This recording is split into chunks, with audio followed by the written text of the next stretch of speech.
লালন শাহ সেতু এবং herding bridge, এই দুটি সেতু পাশাপাশি পদ্মা নদীর উপরে অবস্থিত।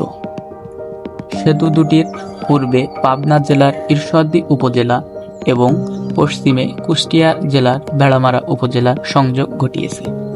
স্থানীয়ভাবে সেতু দুটি পাকশি ব্রিজ নামে পরিচিত।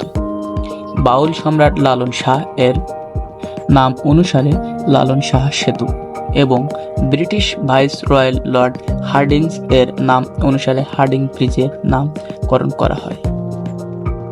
লালন শাহ সেতুটি 2004 সালে চলাচলের জন্য উন্মুক্ত করে দেওয়া হয়, যার দৈর্ঘ্য 1.8 কিলোমিটার এবং প্রস্থ 18.10 মিটার।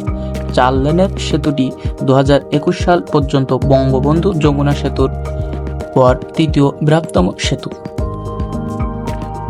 অপরদিকে 100 বছরের সাক্ষী হার্ডিং ব্রিজ পুরো স্টিলের তৈরি রেল সেতুর, যার দৈর্ঘ্য 1.8 কিলোমিটার। রেল সেতুটি 1915 সালে উন্মুক্ত করে দেওয়া হয়।